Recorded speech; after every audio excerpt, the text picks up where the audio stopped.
नमस्कार मंडळी, तुही रे माझा मितवा या मालिकेच्या पुढील भागामध्ये आज आपण पाहणार आहोत की ईश्वरी अर्णव एका हॉटेलमध्ये आलेले असतात. तिथं आता एक ड्रेस हातात धरून अर्णव ईश्वरीला तो दाखवत म्हणतो, हे घे आणि जा चेंज करून ये पटकन. आता ईश्वरी लाजून त्या ड्रेसकडे वरून खाली खालून वर पाहू लागते. आता दुसरीकडे रमाकांत गळ्यातली गोल्ड चेन काढून ती हॉटेल मालकाला देतो आणि म्हणतो, ही चेन तुम्हाला राहू द्यात आणि ह्याच्या मोबदल्यात मला रूम द्या.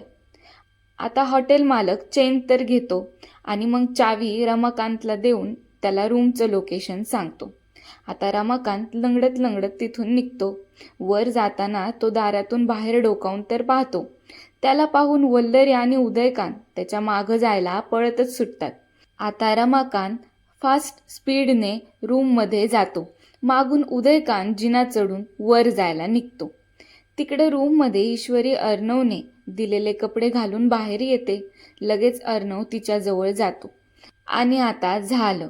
ते दोघे आता एकमेकांकडे पाहतच उभे राहतात. तुम्हाला प्रश्न पडला असेल की हे दोघं कॉम्पिटिशनला जायचं सोडून इथं काय करतात ते?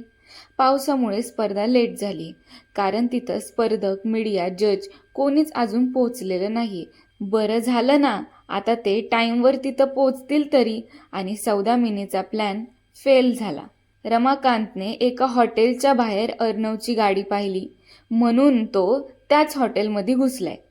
आणि वल्लरी रस्त्यातच उभी होती आणि तिने तिथं रमाकांतला पाहिलं. मग काय, तिने लगेच उदयकांतला तिथं बोलावून घेतलं. आता ते दोघं त्या रमाकांतला ना सुखाने जगू देणारे ना त्याला श्वास घेऊ देणारेत. पण तुम्हाला ह्यावर काय वाटतंय की काय व्हायला पाहिजे ते तुम्हीच आता मला कमेंट बॉक्समध्ये कमेंट करून कळवा.